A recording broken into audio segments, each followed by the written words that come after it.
بدلا تو جہنم ہی تھا، میں تو جاتا مجھے سرکار نے جانے نہ دیا۔ الحمدللہ رب العالمین والصلاة والسلام علی سید المرسلین، اما بعد فاعوذ باللہ من الشیطان الرجیم، بسم اللہ الرحمن الرحیم۔ الصلاة والسلام علیک یا رسول اللہ وعلی آلک واصحابک یا حبیب اللہ، الصلاة والسلام علیک یا نبی اللہ وعلی آلک واصحابک یا نور اللہ۔ میٹھے میٹھے اسلامی بھائیوں اور مدنی چینل کے ناظرین، بالخصوص جامعۃ المدینہ کے طلباء، اساتذہ اور ناظمین، آج کے بیان کا موضوع نہ صرف طلباء، نہ صرف اساتذہ، نہ صرف ناظمین، بلکہ مدنی چینل کے تمام ہی ناظرین کے لیے انشاءاللہ مفید ہوگا۔ توجہ کے ساتھ سنیں گے، اچھی اچھی نیتوں کے ساتھ شامل رہیں گے تو بہت پیارے مدنی پھول حاصل کر پائیں گے۔ درود پاک پڑھنے کے بے شمار فضائل و برکات ہیں۔ مصطفیٰ جان رحمت، شمع بزم ہدایت صلی اللہ تعالی علیہ وسلم کا فرمان عظمت نشان ہے، جس کا مضمون ہے کہ تم اپنی مجلسوں کو مجھ پر درود پاک پڑھ کر آراستہ کیا کرو، کہ تمہارا مجھ پر درود پاک پڑھنا کل بروز قیامت تمہارے لیے نور ہوگا۔ تو آئیے جہاں بھی مدنی چینل کے ناظرین مجھے سن رہے ہیں، طلباء، اساتذہ، سب مل کر درود پاک پڑھ لیتے ہیں۔ صلو علی الحبیب صلی اللہ تعالی علی محمد صلی اللہ علیہ وسلم۔ اپنا معمول بنائیے کہ زیادہ سے زیادہ درود پاک پڑھیں۔ یاد رہے، جو زبان درود پاک سے تر رہتی ہے، میں بڑی اہم بات کرنے جا رہا ہوں، بالخصوص دعوت اسلامی کے مبلغین سے، جو طلباء ہیں، اساتذہ ہیں، ان سے جو بیان کرنا چاہتے ہیں، جو لوگوں کو نیکی کی دعوت دینا چاہتے ہیں، یاد رکھیے جو زبان اللہ اور اس کے رسول کے ذکر سے تر رہتی ہے، اللہ اس کی زبان میں مٹھاس عطا فرما دیتا ہے، اللہ اس کی زبان میں تاثیر عطا فرما دیتا ہے۔ اگر آپ چاہتے ہیں کہ بیانات کے ذریعے، مدنی مشوروں کے ذریعے، بلکہ جو والدین مجھے سن رہے ہیں، جو ٹیچرز مجھے سن رہے ہیں، وہ لوگ سن رہے ہیں جو کسی کو کوئی بات سمجھانا چاہتے ہیں، یہاں تک کہ جو کاروبار کرنے والے لوگ مجھے سن رہے ہیں، آپ اگر چاہتے ہیں کہ آپ کی بات کا اثر ہو، آپ کی بات دل میں اتر جائے، آپ ایک بار پریکٹس کر کے دیکھ لیں، اپنی زبان اللہ اور اس کے رسول کے ذکر سے تر کیجئے، اللہ آپ کی زبان میں تاثیر عطا فرما دے گا۔ آپ اپنی زبان کو اللہ کی رضا کے لیے، اس لیے نہیں کہ میری زبان میں تاثیر آ جائے، ذکر اللہ سے اللہ اللہ کرتے رہیں، سبحان اللہ کہتے رہیں، الحمدللہ کہتے رہیں، اللہ اکبر کہتے رہیں، خوب درود پاک پڑھتے رہیں۔ بے شمار اذکار احادیث میں موجود ہیں۔ میرے اساتذہ جو سن رہے ہیں، جی ہاں، انشاءاللہ آپ کی زبان میں آپ مٹھاس محسوس کریں گے، انشاءاللہ سننے والے آپ کی زبان کی تراوٹ کو محسوس کریں گے، اور یہ خاصہ ملتا ہے ان لوگوں کو جو اپنی زبان کو اللہ اور اس کے رسول کے ذکر سے تر رکھتے ہیں۔ اللہ مجھے اور آپ کو اپنی رضا کی خاطر خوب اپنا اور اپنے حبیب علیہ الصلوۃ والسلام کا ذکر کرتے رہنے کی توفیق عطا فرمائے۔ کمال دیکھیے نا، امیر اہل سنت نے مدنی انعام بھی تو عطا فرمایا کہ روزانہ کم از کم 313 مرتبہ درود پاک پڑھ لیں، فجر کے بعد پڑھنے والے الگ وظائف عطا فرمائے۔ دعوت اسلامی میں جو ماشاءاللہ امیر علیہ سنت کے مریدین ہیں، طالبین ہیں، ان کو تو پورا شجرہ عطا کر دیا، صبح و شام پڑھنے کی اوراد، ہر نماز کے بعد پڑھنے کی اوراد، یہ پڑھتے جائیں، اس کو ایزی نہ لیں، یہ اس کو آرڈنری نہ لیں، انشاءاللہ اس کو پڑھیں اور پھر اس کی برکتیں دنیا میں بھی لوٹیں، اور اللہ نے چاہ آخرت میں بھی ڈھیروں ثواب کے حقدار بنیں گے۔ آئیے مل کر ایک بار پھر محبت کے ساتھ درود پاک پڑھ لیجیے۔ صلو علی الحبیب صلی اللہ تعالی علی محمد صلی اللہ علیہ وسلم۔ آج میرے بیان کا موضوع کیا ہے؟ یقیناً ایک بیان میں بہت ساری باتیں تو نہیں کی جا سکتی، مگر آج حسن معاشرت کے حوالے سے، زندگی گزارنے کے کچھ طریقوں پر ہم بات کریں گے۔ بعض اوقات ہم مذہبی ماحول سے وابستہ ہو گئے، ماشاءاللہ دعوت اسلامی کا مدنی ماحول ہمیں مل گیا، تو ہمارا سراپا تو سنتوں کا پیکر نظر آتا ہے ماشاءاللہ۔ چونکہ جامعۃ المدینہ کے اساتذہ، طلباء، دعوت اسلامی والے بڑی تعداد میں مجھے سن رہے ہوں گے، تو ہمیں دیکھ کر لوگ سمجھتے ہیں ماشاءاللہ یہ تو سنتوں کے پابند ہیں، مدنی حلیے میں ہیں، بڑے نیک لوگ ہیں۔ واقعی سراپا تو شاید کچھ بہتر ہو گیا ہے، مگر کیا کردار بھی بہتر ہوا ہے؟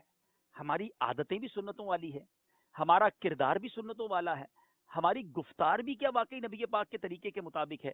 آج میں اس بیان میں یقیناً ہر بات کو تو کور کبھی بھی نہیں کر سکتا، چند باتیں ہائی لائٹ کروں گا، آپ کے سامنے رکھوں گا، جس پر غور کرتے جائیں تو آپ کامیاب زندگی گزار سکتے ہیں انشاءاللہ۔ نیکیوں بھری زندگی بھی ہوگی، اور زندگی میں بہت ساری مشکلوں سے آپ بچتے بھی چلے جائیں گے، کامیابیاں بھی آپ کی قدم چومیں گی۔ یعنی یوں کہا جا سکتا ہے کہ کامیاب ہونے کا راز اللہ نے چاہا اگر توجہ کے ساتھ سنیں گے تو آج کے بیان میں ہم حاصل کر پائیں گے۔ حضرت سیدنا عبداللہ بن رجاعہ رضی اللہ تعالیٰ عنہ بیان کرتے ہیں کہ کوفہ میں امام اعظم ابو حنیفہ رحمۃ اللہ تعالی کے پڑوس میں ایک موچی رہتا تھا۔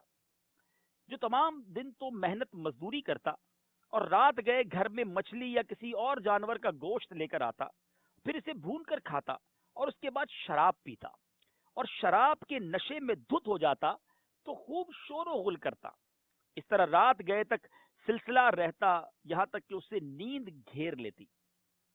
کروڑوں حنفیوں کے عظیم پیشوا حضرت سیدنا امام اعظم ابو حنیفہ رحمۃ اللہ تعالی علیہ کو اس شور و غل سے بے حد تکلیف ہوتی، لیکن آپ تمام رات نماز میں مشغول رہتے۔ ایک رات اس ہمسائے موچی کی آپ نے آواز نہ سنی، جو روز تکلیف دیتا تھا، جو روز پرابلم کریٹ کرتا تھا، اب اس کی آواز نہ سنی تو صبح کو اس کے بارے میں استفسار کیا تو آپ کو بتایا گیا کہ کل رات اس کو سپاہیوں نے پکڑ لیا ہے اور وہ قید میں ہے۔ امام اعظم رحمۃ اللہ تعالی علیہ نے نماز فجر ادا کی اور اپنی سواری پر سوار ہو کر خلیفہ کے پاس پہنچے اور اپنے آنے کی خلیفہ کو اطلاع پہنچائی۔ اب حنفیوں کے پیشوا امام اعظم خلیفہ کے پاس پہنچے تھے تو خلیفہ نے حکم دیا کہ دیکھو اپنے سپاہیوں کو کہ بڑے اہتمام کے ساتھ، بڑی جو ہے وہ تس کو احتشام کے ساتھ، بڑے آنر کے ساتھ، پروٹوکول کے ساتھ آپ کو لایا جائے اور آپ کو فرش تک کیپ قدم نہ رکھنے دیے جائیں۔ تو اب فرش شاہی تک لایا گیا، سواری سے گویا نہیں اترنے دیا گیا۔ سپاہیوں نے ایسا ہی کیا۔ خلیفہ نے دریافت کیا کیا حکم ہے، آپ کیسے تشریف لائے ہیں؟ امام اعظم کیا فرماتے ہیں کہ آپ کے سپاہیوں نے میرے ہمسائے کو پکڑ لیا ہے، اس کی آزادی کا آپ حکم فرما دیجیے۔ خلیفہ نے فرمان جاری کیا کہ اس موچی کو فوراً رہا کرو، بلکہ چونکہ امام اعظم آئے تھے ان کے احترام میں ہر اس قیدی کو بھی رہا کر دو جو آج کے دن پکڑا گیا ہے۔ سارے قیدی آزاد کر دیے گئے۔ امام اعظم ابو حنیفہ سواری پر سوار ہو کر چل دیے، وہ ہمسایہ ان کے پیچھے پیچھے چلنے لگا۔ امام اعظم رحمۃ اللہ تعالی نے پوچھا، اے نوجوان، کیا ہم نے تمہیں کوئی تکلیف دی ہے؟ اس نے عرض کی، حضور نہیں، بلکہ آپ نے تو میری مدد فرمائی، میری سفارش فرمائی، اللہ تعالیٰ آپ کو اس کی بہترین جزا عطا فرمائے۔ آپ نے ہمسائے کی حرمت اور حق کی رعایت فرمائی۔ اس کے بعد اس شخص نے اپنے گناہوں سے توبہ کر لی، ان تمام برے کاموں سے توبہ کر لی اور ایک اچھا مسلمان بن گیا۔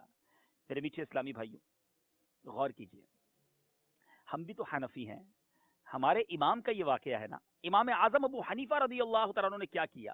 آپ نے ایسے ہمسائے کا خیال رکھا جو روز تکلیف دیتا تھا، جو شراب پیتا تھا، جو شور و غل کرتا تھا۔ اسلام اس کا نام ہے۔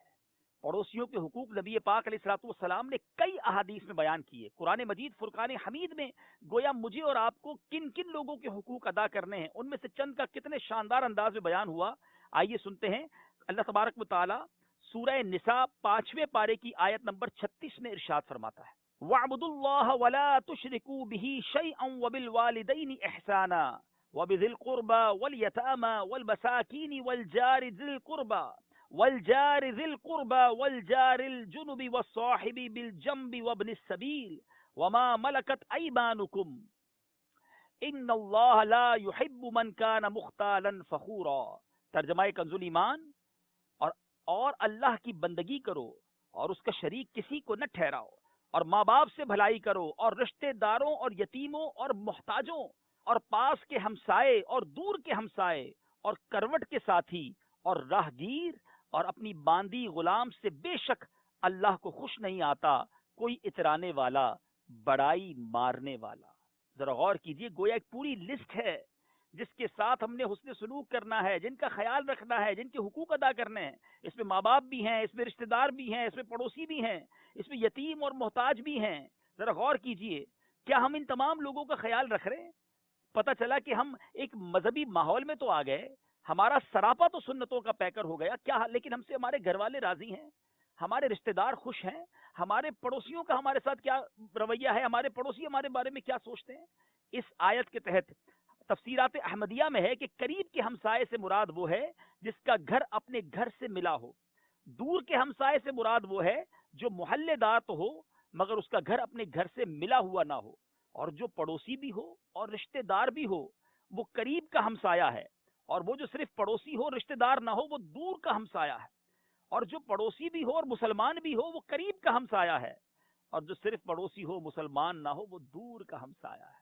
اب ذرا سوچئے، یہ ہمیں قرآن سکھا رہا ہے، مگر آج بعض اوقات ہم اپنے معاملات تو سیدھے کر رہے ہیں، ٹھیک کر رہے ہیں، پڑوسیوں کا جو ہوتا ہے ہوتا رہے، دیگر مسلمانوں کے ساتھ ہمارا برتاؤ کیسا ہے؟ بالخصوص مدنی چینل کے ناظرین، میں اپنے طلباء، اساتذہ اور دعوت اسلامی والوں سے یہ بات کرنا چاہتا ہوں، بعض اوقات ہم سے ہمارے قریب کے اسلامی بھائی تو خوش ہوتے ہیں، جس میں ہمارے دوست ہوتے ہیں، ساتھ پڑھنے والے ہوتے ہیں، مگر کیا فیملی خوش ہے؟ کیا رشتہ دار خوش ہیں؟ کیا پڑوسی راضی ہیں؟ کس قدر تاکید ہے پڑوسی کے حوالے سے۔ اللہ کے حبیب صلی اللہ تعالی علیہ وسلم کا ارشاد سنیے، میرے آقا علیہ الصلوۃ والسلام فرماتے ہیں، جن لوگوں سے اللہ محبت فرماتا ہے ان میں وہ شخص بھی شامل ہے جس کا برا پڑوسی اسے تکلیف دے تو وہ اس کی ایذا رسانی پر صبر کرے یہاں تک کہ اللہ اس کی زندگی یا موت کے ذریعے کفالت فرمائے۔ پڑوسی تکلیف دے تو ہم نے جیسے کو تیسا نہیں کرنا، ہم نے اینٹ کا جواب پتھر سے نہیں دینا، ہم نے کسی کی تکلیف پر صبر کرنا ہے، اس کو تکلیف خود نہیں پہنچانی ہے۔ کسی کو تکلیف نہ دینا بھی تو سنت ہے نا۔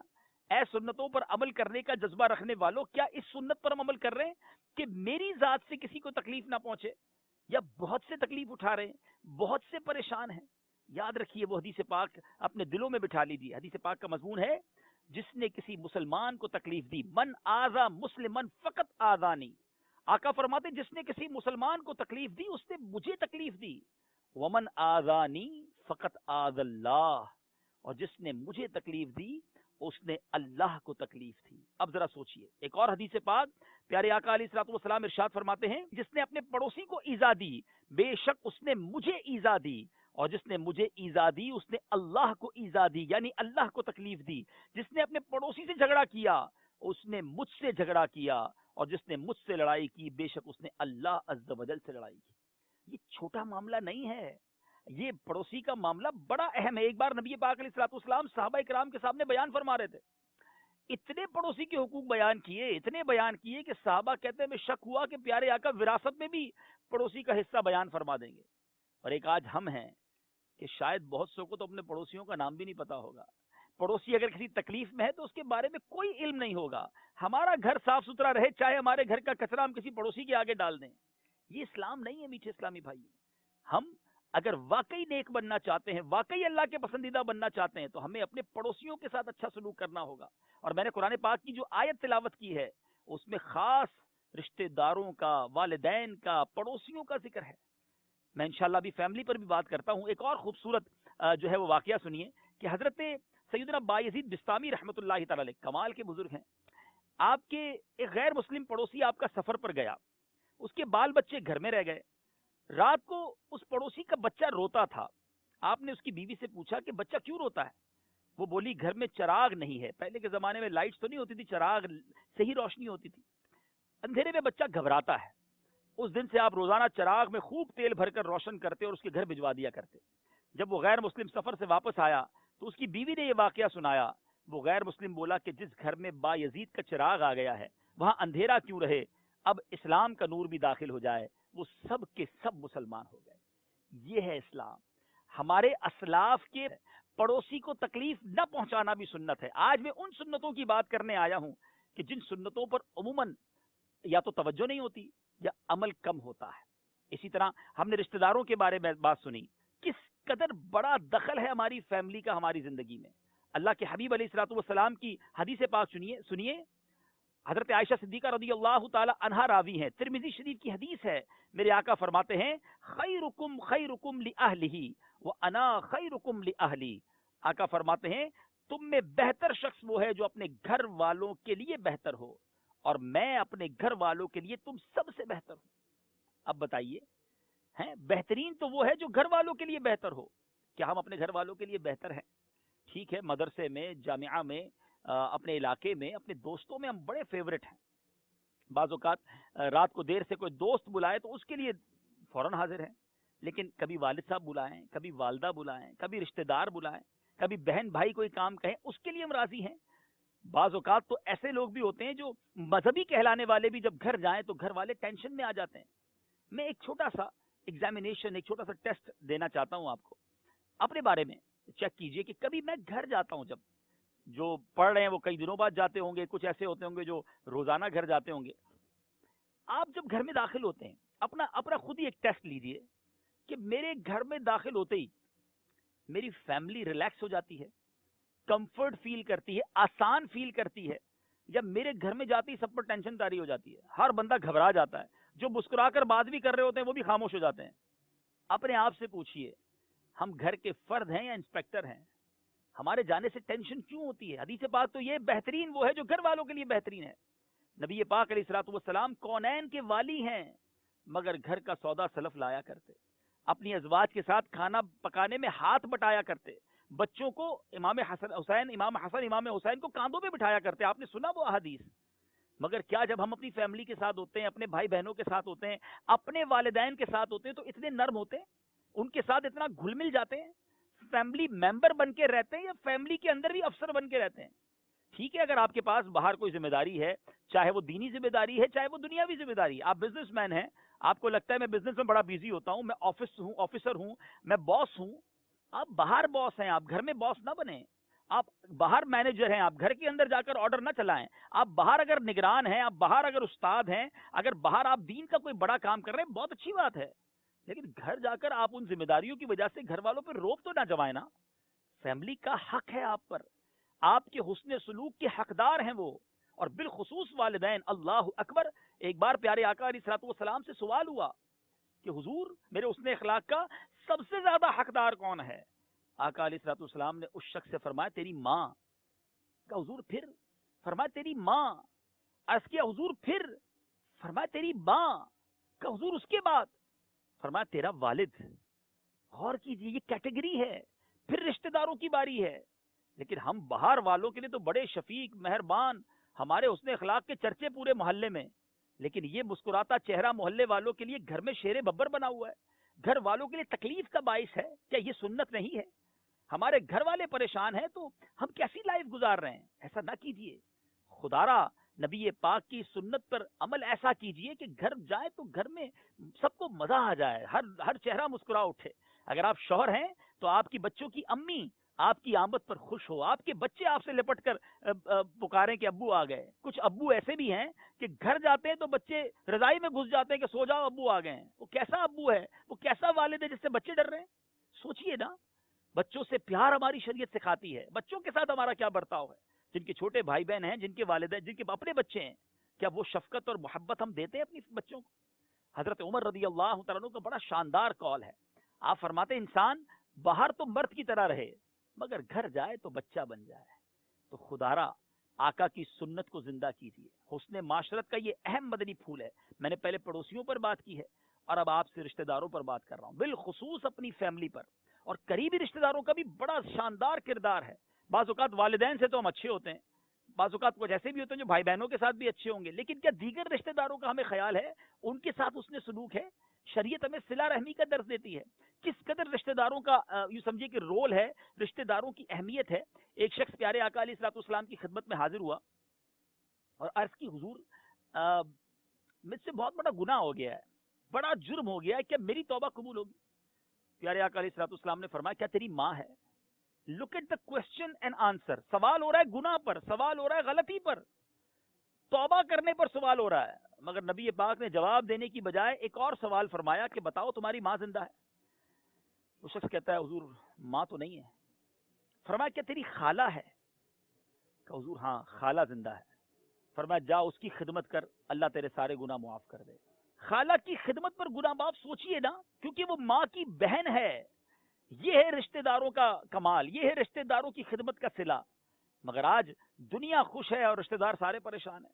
ایسا نہ کیجیے. آپ کے تحائف عید پر، خوشیوں پر اپنے رشتہ داروں کو یاد کیجیے، انہیں تحائف بھجوائیے. تحائف نہیں دے سکتے تو مسکرا کر ملیے تو صحیح نا. ہر چیز دولت سے نہیں ہوتی، مسکرا کر ملنے سے، خیال رکھنے سے، اچھی گفتگو سے بھی دل بہلتا ہے. بڑی پیاری بات وہ شاعر نے لکھی نا، شربت نہ دیں نہ دیں کرے بات لطف سے، یہ شہد ہو تو پھر کسے پرواہ شکر کی ہے. رشتہ داروں کا خیال رکھیں، اپنے پڑوسیوں کا خیال رکھیں. اب اس کے ساتھ ساتھ میں کچھ ذاتی جو ہمارے کردار میں سنتیں ہونی چاہیے اس پر بھی کچھ بات عرض کر دیتا ہوں. اسی طرح سخی انسان جو ہوتا ہے نا، جو دوسروں کو دینے والا ہوتا ہے، وہ ہمیشہ پسند کیا جاتا ہے. سرور کائنات علیہ الصلوۃ والسلام کی ذات بانٹنے والی ذات. لوگ آپ علیہ الصلوۃ والسلام پر گویا ٹوٹتے تھے. آقا علیہ الصلوۃ والسلام کے ارد گرد ہر وقت گویا ہجوم رہا کرتا، جو آتا نبی پاک علیہ الصلوۃ والسلام اسے عطا فرماتے. مگر آج ہمارا حال کیا ہے کہ لوگ ہم سے دور بھاگتے ہیں. ایسے بھی لوگ ہوتے ہیں جن کا کام ہی مانگنا ہوتا ہے. یاد رکھیے جو مانگنے والا ہوتا ہے نا، ان سے لوگ بدکتے ہیں. جو نوازنے والا ہو لوگ اس پر لپکتے ہیں۔ اگر آپ چاہتے ہیں کہ آپ واقعی لوگوں میں ہر دل عزیز بن جائیں، خودداری اپنائیے، اللہ نے دیا ہے تو خوب بانٹیے، ہاں بانٹنے سے کم نہیں ہوتا، تحائف دیجئے، سخاوت کیجئے، غریبوں کی مدد کیجئے، ویسے بھی دوستوں میں اور رشتہ داروں میں خرچ کیجئے، سخی اللہ کو بھی پسند ہے۔ بڑی پیاری حدیث پاک ہے، حدیث پاک کا مضمون ہے، سیدنا ابو ہریرہ رضی اللہ عنہ اس کے راوی ہیں کہ سخی اللہ کے قریب، غور سے سنیے گا ناظرین، سخی اللہ کے قریب، لوگوں کے قریب اور جنت کے قریب ہوتا ہے، اور جہنم سے دور ہوتا ہے۔ اور جو بخیل ہوتا ہے، کنجوس ہوتا ہے، وہ اللہ سے دور، جنت سے دور، لوگوں سے دور اور جہنم کے قریب ہوتا ہے۔ اب آپ فیصلہ کر لیجیے آپ نے کس کے قریب رہنا ہے، اللہ اور لوگوں کے جنت کے قریب رہنا ہے معاذ اللہ، یا ان سے دور رہنا ہے۔ سخاوت ایک ایسا وصف ہے، آج بھی دنیا میں آپ دیکھ لیں، جو سخی ہوگا لوگ اسے پسند کریں گے۔ بڑی خوبصورت بات ایک بزرگ فرماتے ہیں کہ کسی سے سوال کیا کہ سخاوت زیادہ ضروری ہے یا شجاعت، بہادری یا سخاوت، دونوں میں سے کون سی چیز زیادہ امپورٹنٹ ہے؟ بزرگ نے کمال کا جواب دیا، آپ فرماتے جو سخی ہوگا نا اس کو شجاعت کی ضرورت نہیں ہے، سخاوت کی وجہ سے سارے لوگ اس کی طرف آ جائیں گے، اس کی بات ماننے والے بن جائیں گے، اس کو لڑنے کی ضرورت ہی نہیں پڑے گی۔ تو سخاوت دلوں میں اترنے والا عمل ہے، اور سبحان اللہ میرے آقا علیہ الصلوۃ والسلام کی سخاوت کی تو کیا بات ہے۔ کریم ایسا ملا کے جس کے کھلے ہیں ہاتھ اور بھرے خزانے، اعلیٰ حضرت لکھتے ہیں نا میرے آقا ایسے کریم ہیں کہ جن کے ہاتھ بھی کھلے ہیں، خزانے بھی بھرے ہیں۔ کریم ایسا ملا کے جس کے کھلے ہیں ہاتھ اور بھرے خزانے، بتاؤ اے مفلسوں کہ پھر کیوں تمہارا دل اضطراب میں ہے۔ پیارے آقا علیہ الصلوۃ والسلام کی خوبصورت حدیث پاک ہے نا، انما انا قاسم و خازن واللہ یعطی، میں دینے والا اور بانٹنے والا اور خازن ہوں، اور اللہ دیتا ہے۔ سبحان اللہ، رب ہے معطی، یہ ہے قاسم، رزق اس کا ہے، کھلاتے یہ ہیں۔ نبی پاک صلی اللہ تعالی علیہ وسلم کی سخاوت کا عالم یہ تھا کہ جو آتا اسے عطا فرماتے۔ اچھا جب بانٹتے بانٹتے بظاہر وہ نعمت ہاتھ میں نہ رہتی نا، اور کوئی مانگنے والا پھر بھی آ جاتا، تو پیارے آقا علیہ الصلوۃ والسلام یہ نہ کہتے کہ میں نہیں دوں گا، بلکہ فرماتے جاؤ فلاں جگہ پر میرے نام سے لے لو، گویا اپنے اوپر قرض اٹھاتے پھر بھی عطا فرماتے۔ واہ کیا جود و کرم ہے شہ بطحا تیرا، نہیں سنتا ہی نہیں مانگنے والا تیرا۔ اے کاش مجھے اور آپ کو نبی پاک علیہ الصلوۃ والسلام کی سخاوت کا ذرہ نصیب ہو۔ بانٹنا جو ہے نا وہ بڑی نیکی ہے، اور مشکل بھی ہے، یاد رکھیے یہ اتنا آسان نہیں ہے اپنا مال، اپنی پسند کی چیز کسی کو دینا، لیکن یقین کریں جو بانٹتا ہے نا لوگ اس پر لپکتے ہیں، جو مانگتا ہے لوگ اس سے بدکتے ہیں۔ اگر زندگی میں کامیاب بننا ہے مانگنے کی عادت نکال دیجیے، اللہ دے تو بس بانٹیں، تھوڑا ہے تھوڑا بانٹنے، اللہ اور دے گا۔ اللہ اکبر۔ پیارے آقا علیہ الصلوۃ والسلام کا ایک بڑا شاندار انداز تھا، نبی پاک بعض اوقات تو اس طرح دل میں خوشی داخل کرتے کہ کسی سے کوئی چیز خریدتے اور پھر وہی چیز اسی کو تحفے میں عطا فرما دیتے۔ ایک بار حضرت عمر رضی اللہ تعالیٰ عنہ سے میرے آقا نے ایک اونٹ خریدا، اور اسی وقت وہ اونٹ عبداللہ ابن عمر یعنی آپ کے صاحبزادے رضی اللہ تعالیٰ عنہ کو تحفے میں دے دیا۔ تو سبحان اللہ میرے آقا کی دل جوئی کا انداز۔ مگر یہاں ایک اور بات میں نے عرض کرنی ہے کہ سخاوت شاندار وصف ہے، مگر اس کے ساتھ ساتھ جو خودداری ہے نا یہ بھی نبی پاک کی سنت ہے۔ آقا دینے والے ہیں، معاذ اللہ میرے آقا نے کبھی جو سوال ہے دراز نہیں کیا، یعنی کسی سے نہ مانگنا سنت ہے۔ کیا اس سنت پر ہم عمل کر رہے ہیں؟ کسی کو دینا اور سخاوت کرنا، اپنی پسند کی چیز دے دینا، ایثار کرنا، یہ بھی سنت ہے۔ کیا اس سنت پر ہم عمل کرتے ہیں؟ غور کیجئے گا۔ اور پھر اسی طرح جو لوگ مانگا کرتے ہیں، میں دو چھوٹے چھوٹے واقعات سنانا چاہتا ہوں۔ پیارے آقا سے لوگ مانگتے، آقا سب کو عطا فرماتے، مگر ساتھ بڑا شاندار ارشاد فرمایا، اگر کوئی شخص لکڑی کا گٹھا پیٹھ پر لاد کر لا کر اور اسے بیچ کر اپنی آبرو بچائے، اس سے بہتر ہے کہ لوگوں سے سوال کرے۔ یعنی اسلام میں، یہ صحیح بخاری کی حدیث ہے، یعنی اپنے ہاتھ سے کما کر اپنی آبرو بچائے، مانگے نہ کسی سے، یہ بہتر ہے، یہ افضل ہے۔ اور ایک بڑا پیارا ایک نبی پاک نے گویا ایک پورا پریکٹیکل کر کے کس طرح سمجھایا صحابہ کرام کو، اور ہمارے لیے آج بھی وہ شاندار درس ہے کہ ایک دفعہ ایک انصاری صحابی آئے، ابو داؤد اور ترمذی شریف میں یہ حدیث موجود ہے، اور کچھ سوال کیا۔ آپ نے فرمایا تمہارے پاس کچھ نہیں ہے؟ تو بولا حضور ایک بچھونا ہے جس میں سے کچھ حصہ اوڑھ لیتا ہوں اور کچھ بچھا لیتا ہوں، اور ایک پانی پینے کا پیالہ ہے، دیٹس اٹ، صرف بستر اور پیالہ۔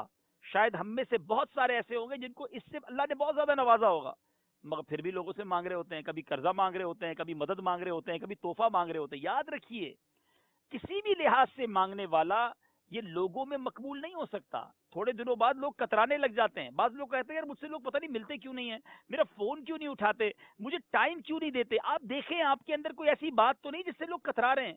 اور وہ مبلغ, وہ اسلامی بھائی کیسے کامیاب ہوگا؟ وہ دین کا کام کرنے والا کبھی بھی کامیاب نہیں ہو سکتا جس سے لوگ بھاگیں. ایسی بہت ساری چیزیں ہیں, انشاءاللہ کچھ اور بھی عرض کروں گا, لیکن اس میں ایک وصف یہ بھی ہوتا ہے, جو دوسروں کی نعمتوں پر نظر رکھتے ہیں نا, یاد رکھیے ہمیں دوسروں کے پاس جو ہے اس سے مستغنی ہو جانا ہے, اس کی طرف توجہ نہیں کرنی. اللہ نے جو مجھے اور آپ کو دیا ہے اس پر شکر کریں, قناعت کریں, اللہ کا شکر ادا کریں.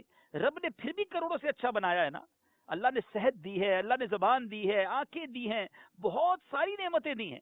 تو ہمیشہ وہ شخص کامیاب ہوتا ہے جو دوسروں کی نعمتوں کی طرف نظر نہیں رکھتا, اللہ نے جو دیا ہے اس پر صبر کرے, شکر کرے, قناعت کرے. تو اب اس شخص نے کہا حضور میرے پاس تو ایک بچھونا ہے, بستر ہے, اور ایک پیالہ ہے مٹی کا. پیارے آقا نے وہ دونوں چیزیں منگوا لی, کا وہ دونوں لے آؤ. وہ شخص اپنا بچھونا بھی لے آیا, پیالہ بھی لے آیا. پیارے آقا علیہ الصلوۃ والسلام نے اعلان کیا کون ہے جو یہ دونوں چیزیں خریدتا ہے؟ ایک شخص نے کہا میں 1 درہم دیتا ہوں. پیارے آقا علیہ الصلوۃ والسلام نے فرمایا کوئی ہے جو اس سے زیادہ دے؟ تو ایک شخص نے کہا میں 2 درہم دیتا ہوں. آپ نے دونوں چیزیں ان صاحب کو دے دی اور 2 درہم لیے اور اس انصاری صحابی کو دیے. فرمایا 1 درہم کا کھانا خرید کر گھر میں دے آؤ, دوسرے درہم سے کلاڑی خریدو اور جنگل سے لکڑیاں لا کر شہر میں بیچو. 15 دن میں اس کی مالی حالت درست ہو گئی. پیارے آقا علیہ الصلوۃ والسلام نے ارشاد فرمایا یہ اچھا ہے یا یہ کہ تم قیامت میں بھیک مانگنے کا داغ لے کر جاتے. یعنی کچھ لوگ مانگتے ہی رہتے ہیں, اپنے ہاتھ سے کام نہیں کرتے. یاد رکھیے شریعت میں ہاتھ سے کام کرنے والوں کو, خودداری اپنانے والوں کو بہت پسند کیا گیا ہے. کسی کا احسان کیوں اٹھائیں, کسی کو حالات کیوں بتائیں. آقا تم ہی سے مانگیں گے تم ہی دو گے, تمہارے در سے ہی لو لگی ہے. ضرور سوچئے اس بات پر. اللہ کی بارگاہ میں مانگنے والا ہاتھ پسند نہیں ہے, دینے والا ہاتھ پسند ہے. تکلیف میں ہے, پریشانی میں ہے, کام کیجیے, اللہ سے مدد مانگیے, انشاءاللہ حرکت میں برکت ہے. توکل ضرور ہونا چاہیے, مگر توکل کا مطلب یہ نہیں کہ بندہ سارے کام کاج چھوڑ کر توکل کرے. کام کرے, محنت کرے, اللہ سے اس کی طلب کرے, اللہ تعالیٰ سے اس کا رزلٹ مانگے, وہ رب کریم حلال رزق عطا فرمائے.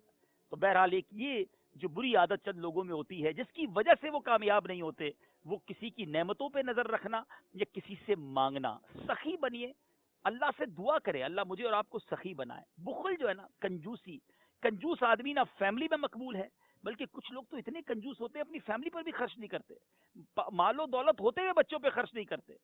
ایسے لوگوں کو یقیناً کوئی پسند نہیں کرتا ہے.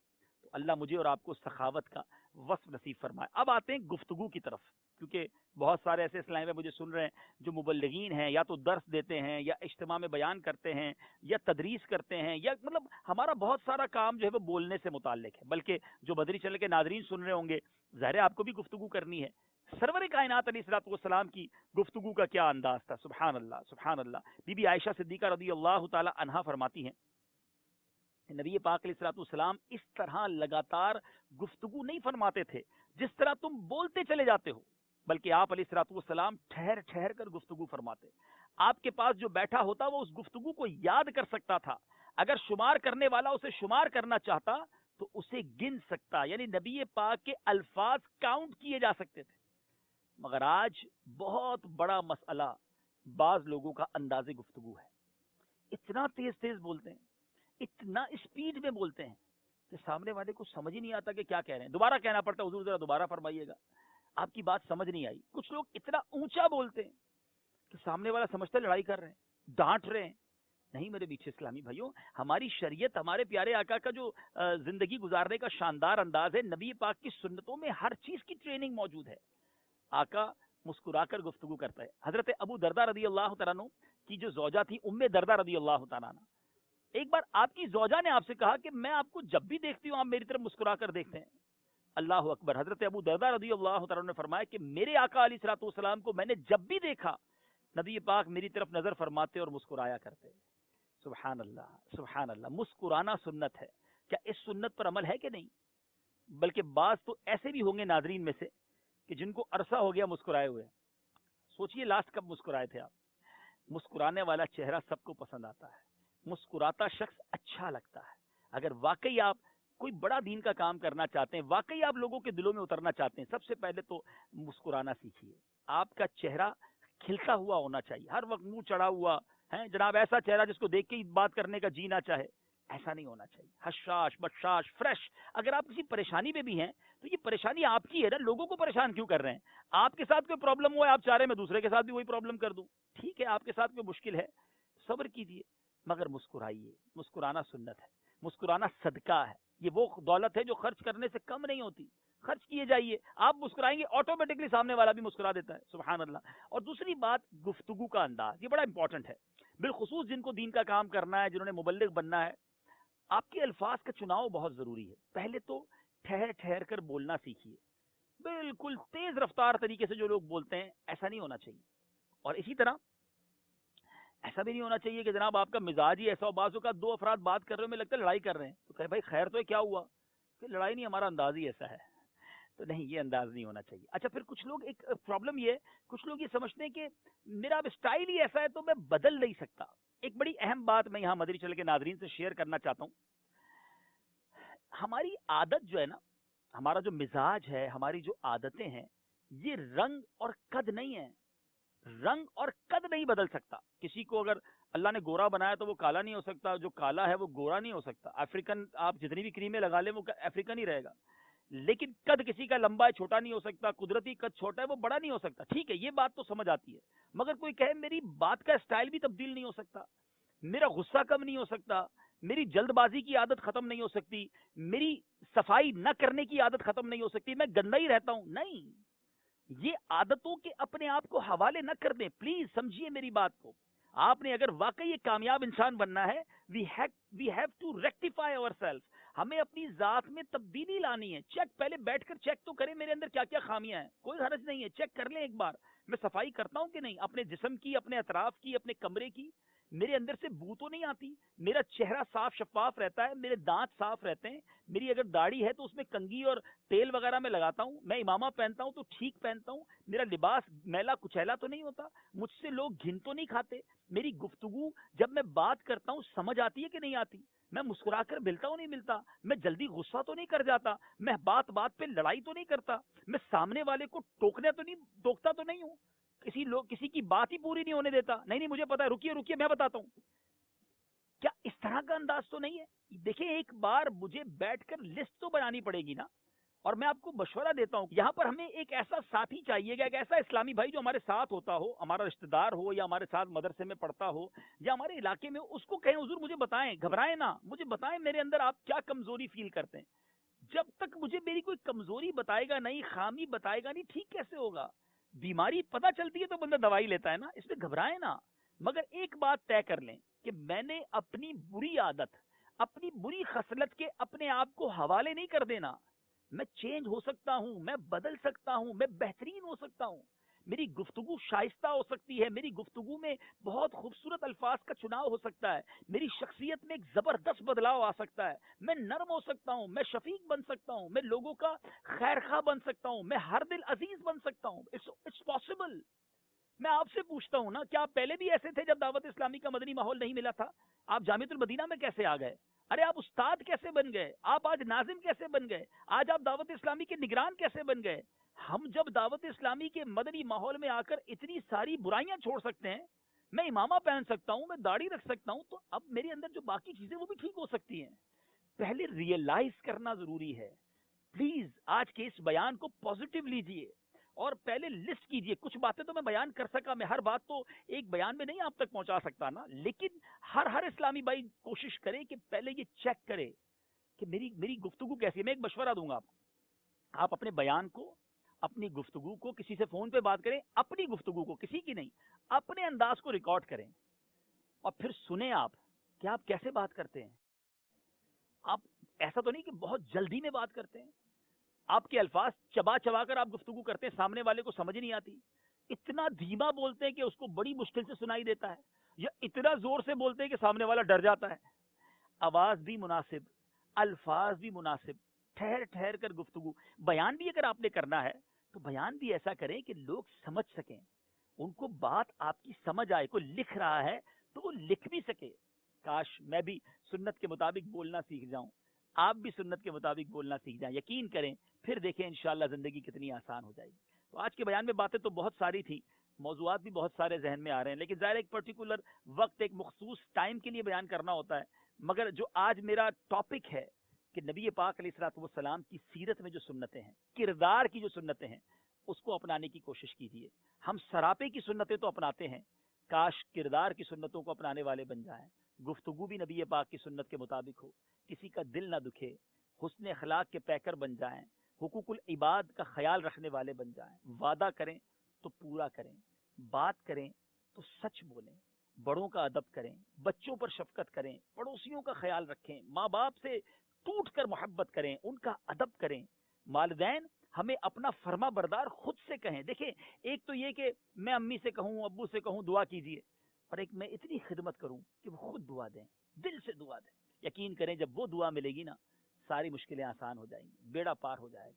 اللہ کرے دل میں اتر جائے میری بات. انشاءاللہ اگلے کسی سلسلے میں، اگلے کسی بیان میں پھر آپ سے ملاقات ہوگی. مجھے بھی اپنی دعاؤں میں یاد رکھیے گا. مدنی چینل دیکھتے رہیے. اللہ تعالی ہمارے تمام جامعات المدینہ کو، وہاں کے اساتذہ کو، طلباء کو، ناظمین کو، پوری مجلس کو شاد و آباد رکھے. تمام طلباء کا حافظہ مضبوط فرمائے. آپ سب کو اور آپ کے صدقے مجھ گناہگار کو بھی عالم باعمل بننا نصیب فرمائے. صلو علی الحبیب صلی اللہ تعالی علی محمد صلی اللہ علیہ وسلم. میرے اعمال کا بدلہ تو جہنم ہی تھا، میں تو جاتا مجھے سرکار